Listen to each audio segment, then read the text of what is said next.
3명의 실패한 사람들의 모습이 보입니다. 예수님께서 이들을 향해서 아주 성경에서 보기 드문 어려운 책망을 하십니다.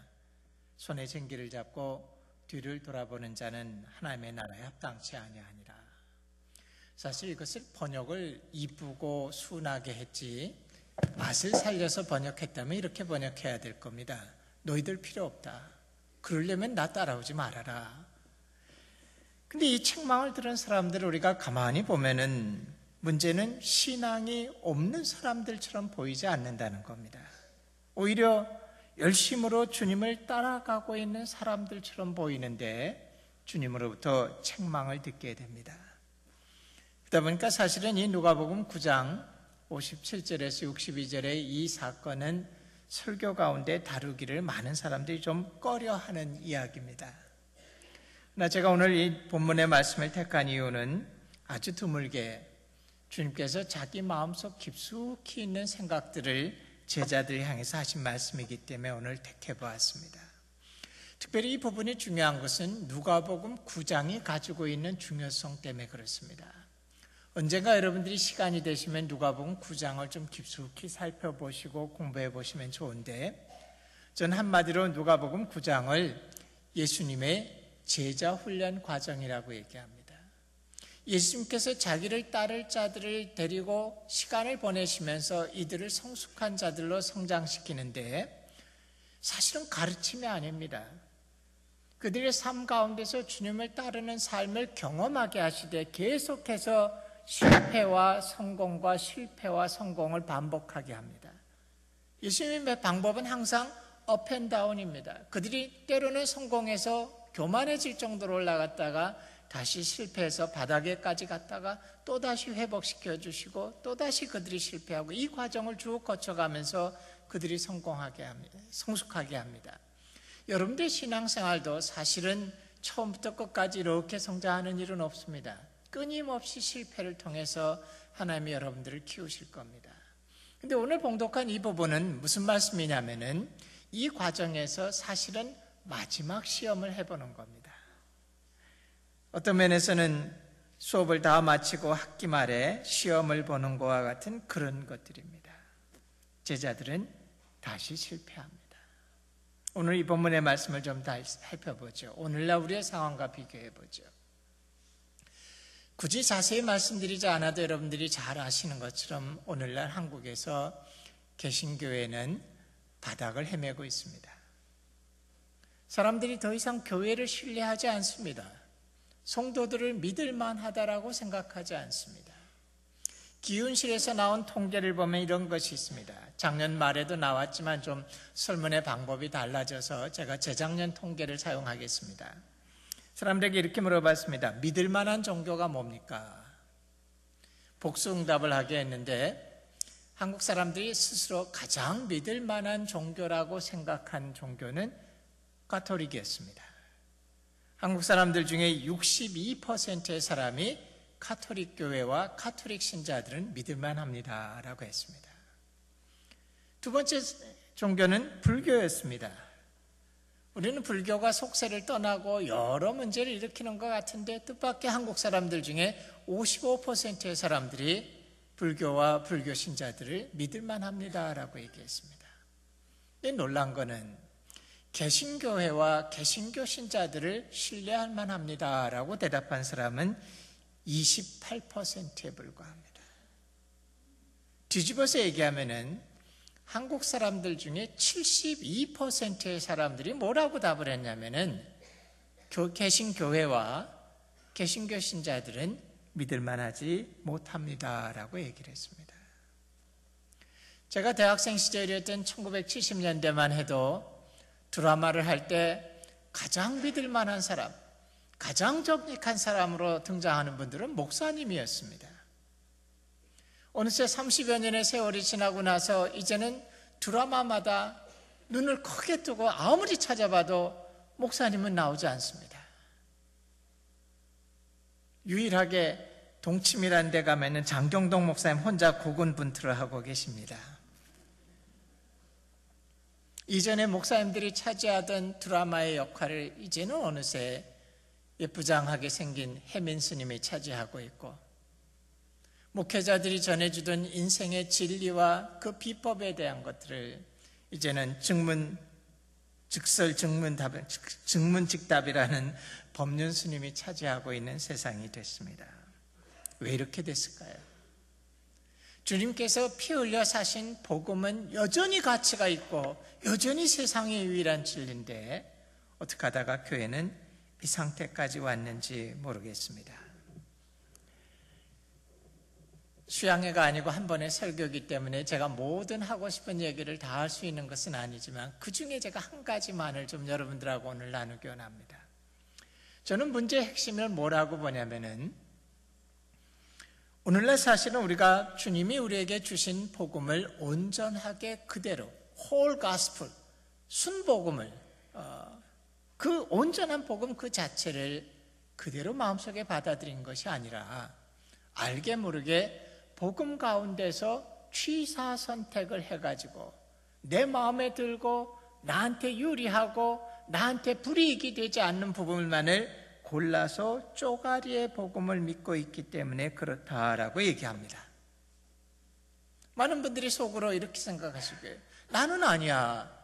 나는 예수님이 전해준 복음을 온전히 믿고 있어 라고 생각하지만 뜻밖의 많은 그리스도인들이 온전한 복음을 받아들이는 게 아니라 자기에게 유리한 부분만을 복음 가운데서 받아들이고 있다라는 겁니다. 정말 그렇게 여러분이 여기고 계신가는 이렇게 확인해 보면 아주 간단합니다. 구원에 관련되어서 여러분들이 믿고 있는 교리와 여러분들이 중요시 여기는 성경 구절들을 한번 쭉 뭔지 생각해 보십시오. 많은 분들이 구원에 관련돼서 즐겨 암송하고 붙잡고 계신 구절은 이런 겁니다. 믿음으로 구원받는다. 구원은 우리의 행함으로 되는 것이 아니라 하나님의 거저 주시는 선물이다. 자신의 행함으로 의롭다 하심을 얻고자 하는 사람들은 이단이다. 한번 구원받으면 그 구원은 영원하다. 가장 즐겨서 외우는 성경 구절 중에 하나가 요한복음 10장 27절에서 30절의 말씀입니다. 내 양은 내 음성을 들으며 나는 저희를 알며 저희는 나를 따르느니라. 내가 저에게 영생을 주노니 영원히 멸망치 아니할 터요. 또 저희를 내 손에서 빼앗을 자가 없느니라. 저희를 주신 내 아버지는 만유보다 크심에 아무도 아버지 손에서 빼앗을 수 없느니라. 나와 아버지는 하나니라. 우리가 믿고 있는 복음을 한마디로 정의하면 뭐냐면 예수님을 믿기만 하면은 거저 나의 모든 죄가 용서되고 의롭다 하심을 받고 천국이 보장되어 있다라는 겁니다. 뭐가 잘못됐습니까? 아니요, 잘못되지 않았습니다. 문제는 이게 복음의 다가 아니라는 겁니다. 저는 지금 제가 말씀드렸던 이런 것은 복음의 한쪽 면에 있는 것인데 저는 그것을 얘기하기를 복음의 축복의 면이라고 얘기합니다. 블레싱이 있어요. 하지만 복음에는 동전의 다른 면처럼 또 다른 한 면이 있는데 뭐냐면은 복음은 그 복음을 받아들인 자의 삶 가운데 요구하시는 것이 동시에 있다라는 겁니다. 우리의 삶 가운데 축복의 블레싱의 면이 있지만 동시에 복음이라는 동전의 다른 쪽에는 우리의 삶 가운데 하나님이 요구하시는 디맨드가 동시에 있다라는 겁니다. 복음의 축복의 면에서는 우리의 죄를 거저 용서해 주신 구세주이시지만 복음의 요구라는 면에서는 그분은 우리의 인생의 주인의 자리를 차지하는 주님이 되셔야만 합니다. 제가 여러분들에게 만약에 동전 하나씩 다 나눠드리는데 이 동전을 한쪽 면만 가져가 보라고 하시면 가져가실 수 있겠어요? 복음을 아주 얄팍하게 동전을 자르고 슬라이스해서 아무리 얄팍하게 잘라도 그 복음의 쪼가리에는 동전의 쪼가리는 항상 양면을 가지고 있습니다. 마찬가지로 복음이라는 것도 커다란 복음이든 작은 신앙의 쪼가리의 부분이든 간에 사실은 항상 양면을 갖고 있습니다.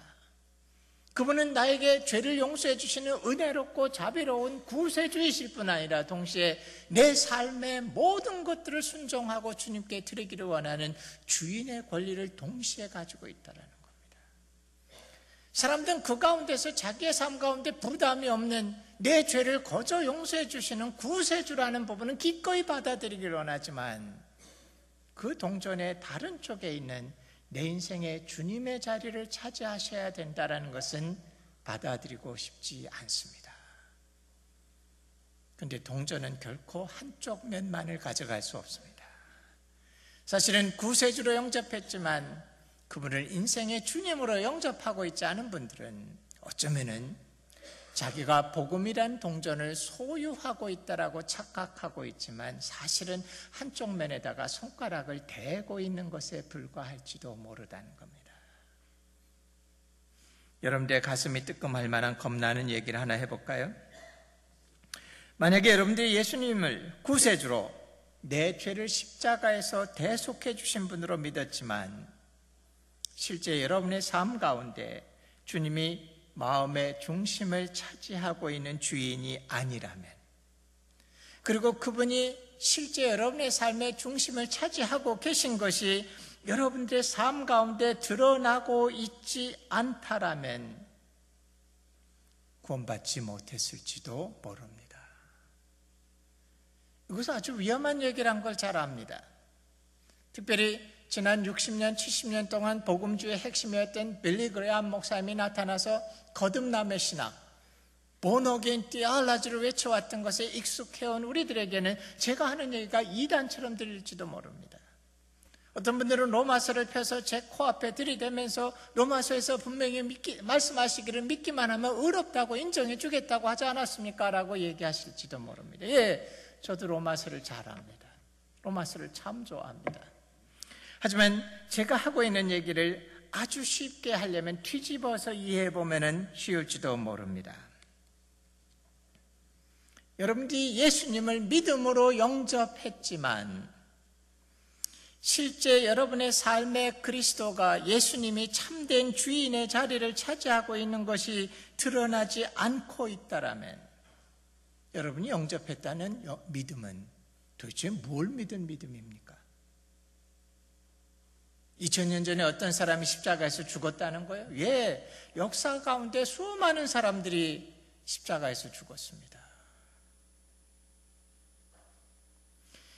우리가 예수님의 십자가를 믿을 때 그분이 십자가에서 죽었다는 것보다 더 중요한 일은 뭐냐면은 그분이 누구냐는 겁니다. 그분이 누구냐는 거예요. 그분이 정말 예수님이 온 우주를 다스리는 하나님의 아들이시고 죽음 가운데서 실제로 부활해서 생명의 세계로 돌아오신 그분이었고 하늘에서 하나님의 우편에 앉아서 우리의 모든 것들을 중보하고 계시고 때가 됐을 때 다시 돌아오셔서 이 세상을 심판하실 분이라고 정말로 믿었다면 어떻게 그분이 여러분의 인생에 주인의 자리를 차지하지 않을 수 있습니까? 그분을 온전한 자기 인생의 주인으로 받아들이지 않았다라면 어쩌면 여러분들은 내가 그분을 구세주로 믿고 있다고 착각하고 있을 뿐이지 실제로 그분을 구세주로 영접하지 않은 것일지도 모른다는 겁니다. 신앙의 본질은 하나님이 사람을 만든 이유는 하나님이 창조주로서 하나님이시고 우리는 그 하나님을 인정하는 사람으로 당신 하나님 맞습니다라고 인정하는 삶을 살도록 사람을 만들었습니다. 근데 사람들이 그 하나님을 하나님으로 인정하지 않고 떠나버렸습니다. 구원이라는 건 인간들이 다시 돌아와서 그 하나님 앞에서 하나님 당신이 정말 하나님이 맞습니다라고 엎드리는 것이 온전한 회복이고 구원입니다. 그러기 위해서 물론 우리가 죄사함이 필요하다는 거 100번 인정하지만 더 중요한 건 어쩌면 그분이 내 인생의 하나님이시고 그분이 내 인생의 주인이란 걸 인정하는데 그렇게 돌아가기 위해서 필요한 것이 죄의 용서기 때문에 죄의 용서를 받고 돌아오는 거지 어쩌면 죄의 용서가 신앙의 중심이 아닐지도 모릅니다. 그분께 물론 온전히 돌아오려면 죄의 용서를 받고 의롭다함을 받고 그리고 돌아와서 하나님, 당신이 하나님 맞습니다라고 고백하지만 진짜 신앙의 완성은, 신앙의 출발점은 그분이 내 인생의 주인이 되시는 겁니다. 물론 예수님을 주인으로 영접하는, 믿는 것과 구세주로 믿는 건 조금 차이가 있습니다.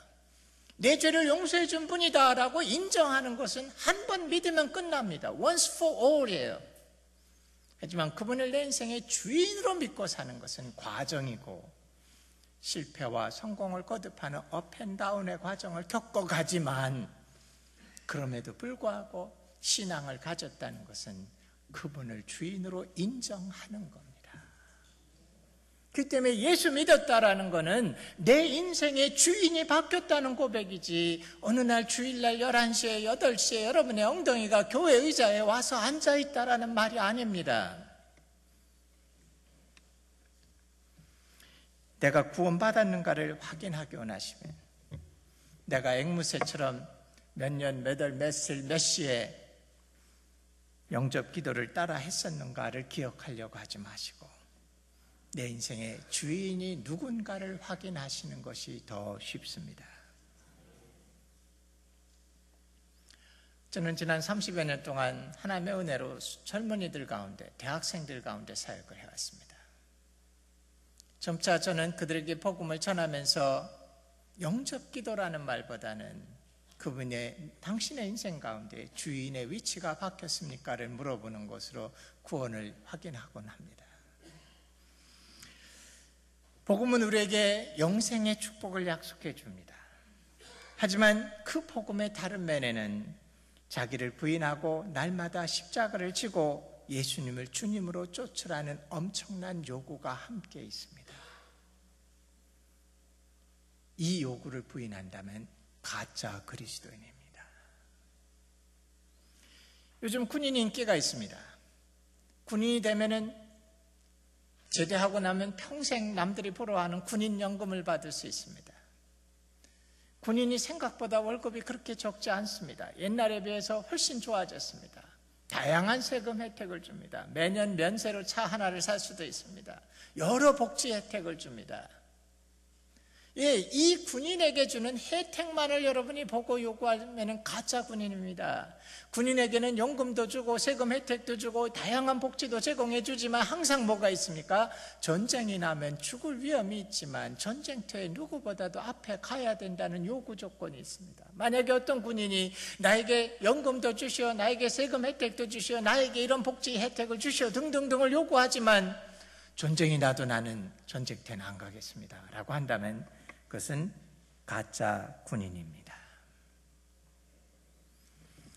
교회가 점차 비즈니스화되기 시작하면서부터 많은 복음주의 강단에서는 더 많은 사람들을 교회로 오기 위해서, 그 의도 자체는 좋았습니다. 한 사람이라도 더 많은 사람을 교회로 오도록 하기 위해서 의도는 좋았지만 복음의 한쪽 면에 있는 영생과 축복을 외쳤고 복음의 다른 쪽의 면에 있는 십자가를 질 것과 자기 재산을 다 팔아 가난한 자들에게 줄 것과 소자를 돌볼 것과 자기의 인생을 주인 대신 하나님께 온전히 내어드릴 것에 대해서는 외치지 않거나 아니면 조그만 목소리로 알아듣지 못하게 외쳤습니다. 그 결과 오늘날 우리 교회에는 온전히 하나님께 나온 사람보다는 절반만 나온, 한 발만 들여놓은, 복음의 손가락만 대고 있는, 제 표현으로 halfway Christian으로 가득 차 있습니다. 그것은 교회의 책임인 것 같습니다. 예수님을 그러면 온전하게 주님으로 믿었다는 말은 뭡니까? 너무 당연한 얘기를 하나 하죠. 예수님을 주님이라고 고백했을 때 여러분의 삶에 일어나는 변화는 겁니다.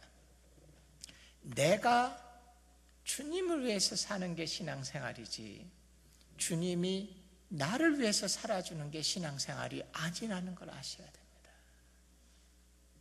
제가 좀 심한 표현을 쓰겠습니다. 이 표현은 거룩하지 않은 거니까 나갔을 때 잊어버리십시오. 이러면 더 잘 기억하시는 성향이 있긴 한데, 많은 사람들이 착각하는 게 뭐냐면은 신앙이라는 게 내가 예수 한 번 믿어주기만 하면 예수가 내 시다바리가 돼가지고 정신없이 내가 원하는 대로 뛰어다니고 내 수정을 드는 걸 신앙인 줄 착각하고 있습니다. 하나님의 내 인생을 향한 하나님의 뜻이 뭔지 그게 중요한 게 아니라 내가 원하는 대로 하나님을 움직이게 하는 것을 신앙이라고 생각합니다. 여러분의 신앙생활이 뭐예요?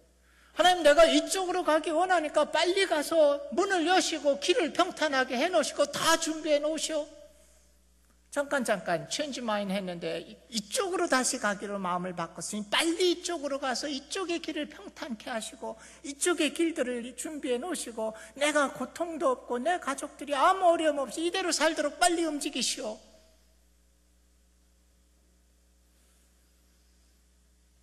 어떨 때는 하나님 야단도 쳐요. 주님, 내가 1,000만 원이 필요합니다. 내일 모레까지 꼭 해놓으십시오. 근데 안 됩니다. 야단을 쳐요. 주님, 주무시고 계신 겁니까? 지금 뭐 하고 계신 겁니까? 귀를 닫고 계십니까? 이틀 더 줄 테니까 내일 모레까지는 꼭 해놓으시오. 누가 빚장이고 누가 빚을 진 사람인지 잘 모르겠습니다. 오늘날 기독교인들의 신앙이라는 것은 자기의 욕심을 기도라는 포장지로만 싸면은 멋있는 신앙으로 착각하는 가운데 들어가 있습니다. 아니요. 신앙생활은 내가 주님의 뜻대로 사는 것이 신앙생활이지, 내 뜻대로 주님이 나를 섬겨주는 기술을 배우는 게 신앙이 아닙니다. 오늘 어쩌면 근본적으로 우리 가운데 이것이 바뀌어져 있는지도 모릅니다. 모든 것이 사실은 주님, 주님, 주님이라고 말만 불렀지 내가 주인입니다.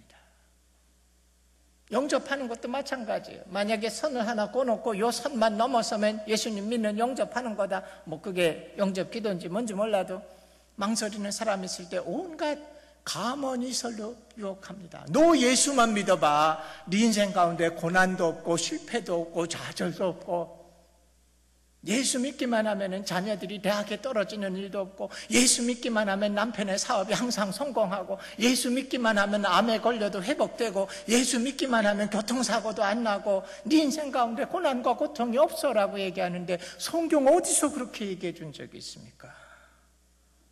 성경은 오히려 그리스도인들에게 고난이 있을 것들을 얘기하셨지, 예수 믿었기 때문에 고난을 제거해 주겠다라고 약속하신 적이 없습니다.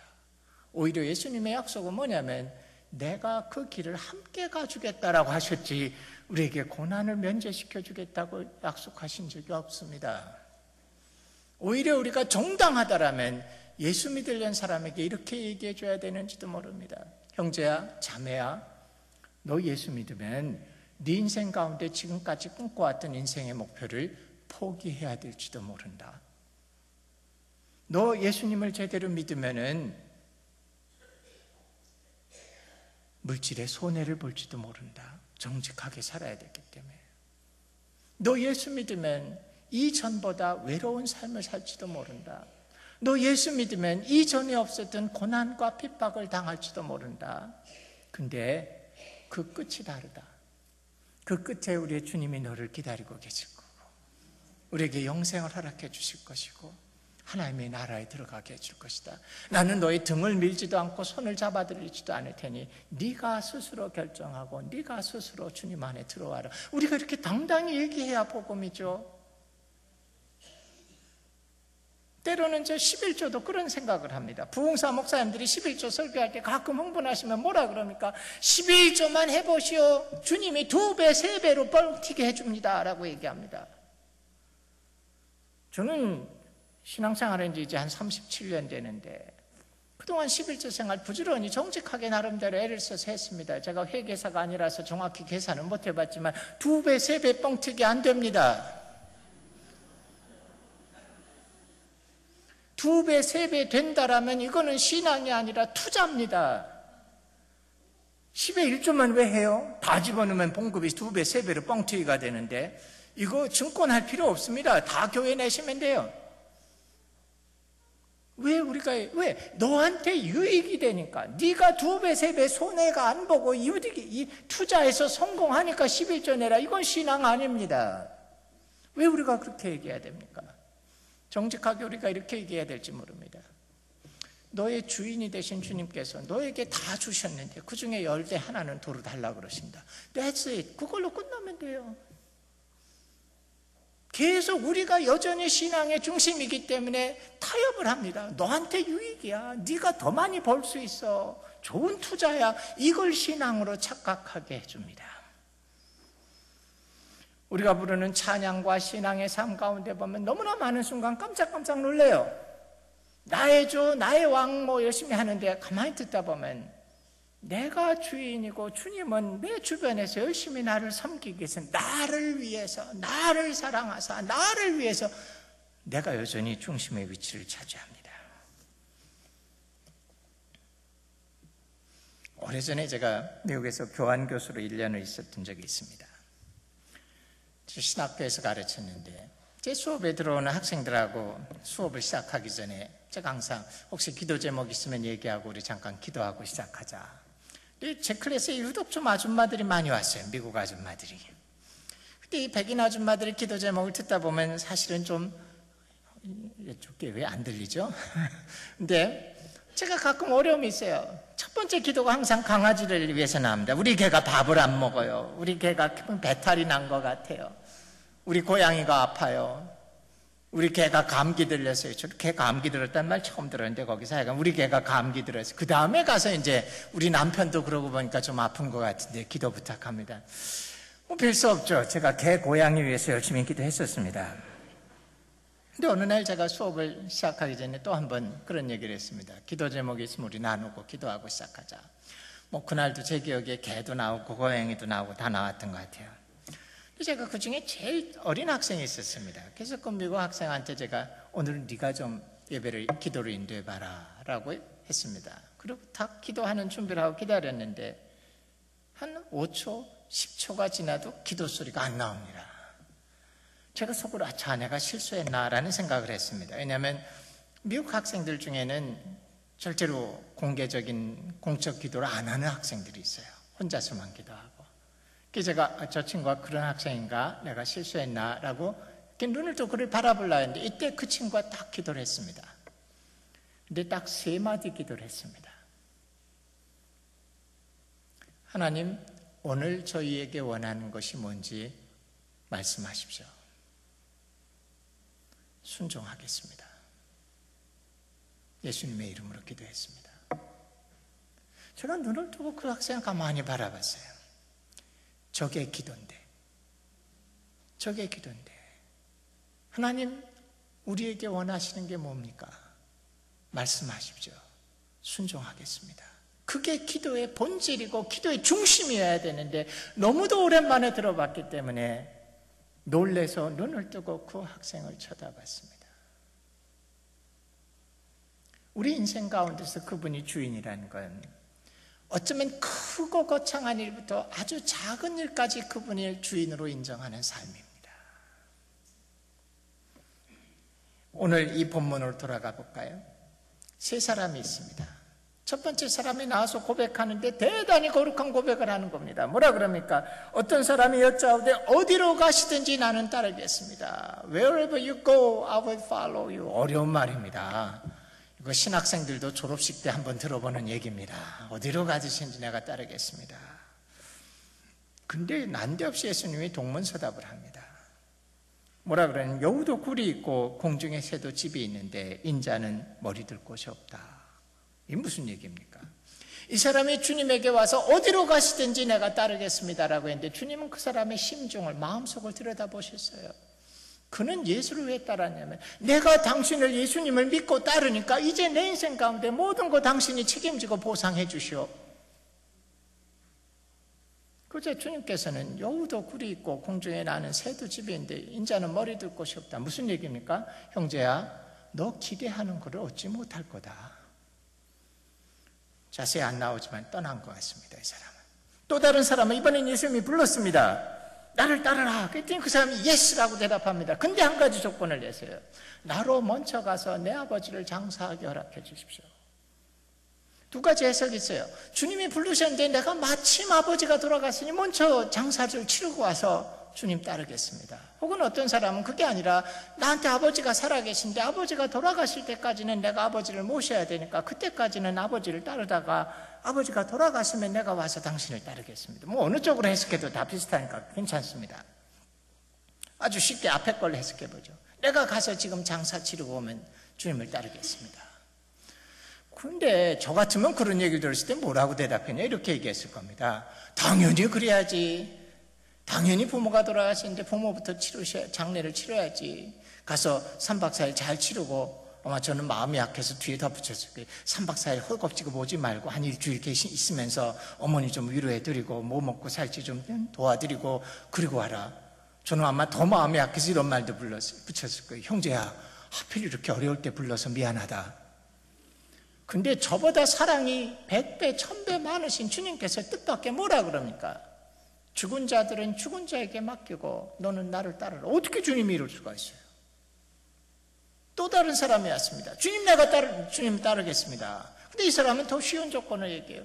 일단 내가 이렇게 주님 따르겠는데 1박 2일 따르는 게 아니라 평생을 바꿔서 주님을 따라갈 텐데 가족들에게 가서 작별 인사하고 오겠습니다. 당연히 해야죠. 제 생각에는.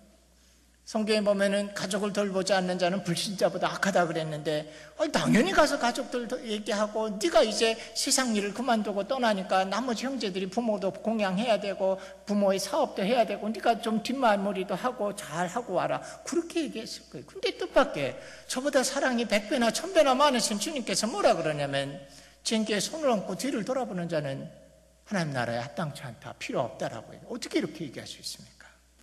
근데 중요한 건 이겁니다. 주님이 지금 하시는 말씀은 부모가 돌아가도 장례를 치르지 말거나 예수 믿는 사람들은 헌신할 때 가족들에 대한 인사도 하지 말아라 이런 말이 아닙니다. 주님이 하고 싶은 얘기는 이거예요. 네 인생에 누가 주인이냐라는 겁니다. 이 사람들을 보면은 자기 인생에 자기의 계획이 있습니다. 내가 먼저 이거를 해야 되겠고 이거 해야 되겠고 이거 해야 돼. 이게 다 되면 그 다음에 당신을 따르겠습니다 라고 할 때 주님께서 한마디로 필요 없다라고 얘기하시는 겁니다. 주님은 제 인생 가운데 장례 치러야 되는 거 아십니다. 주님은 제 인생 가운데 가족들에게 인사해야 되는 거 아십니다. 하지만 그분의 질문은 누가 네 인생의 주인이냐? 그분을 예수님을 주님을 내 인생의 주인으로 삼았으면 그분이 여러분에게 지시할 겁니다.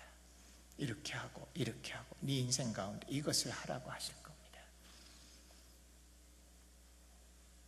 어느 날 저도 그 음성을 들었습니다. 어려웠지만 저는 그분의 뜻에 따랐습니다. 저는 목사가 됐습니다.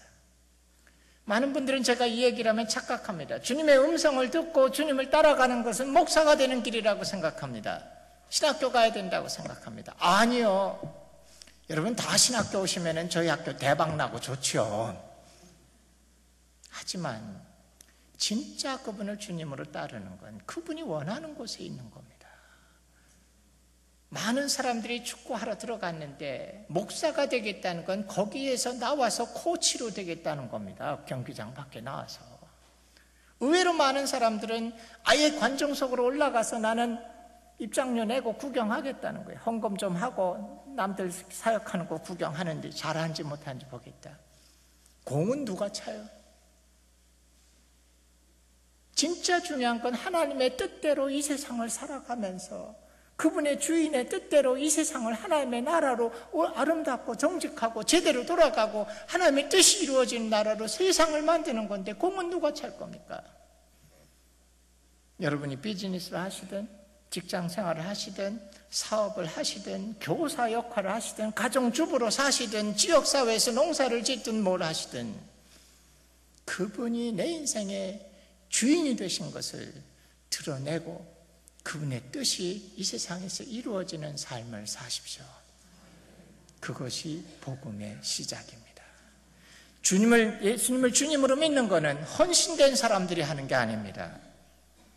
그분을 주님으로 받아들여야 비로소 온전한 복음을 가지게 되신 겁니다. 기도하겠습니다. 아버지 하나님, 우리가 주님의 나라에 합당한 자가 되게 해 주옵소서. 우리의 죄를 용서해 주신 주님을 구세주로 믿지만 동시에 우리의 인생이 온전히 주님의 것이고 주님의 뜻을 이 땅에 이루는 자들로 살아가는 자들이 되게 도와주옵소서. 온전한 복음이 세상에 보여지게 하시고 세상을 변하게 역사해 주시옵소서.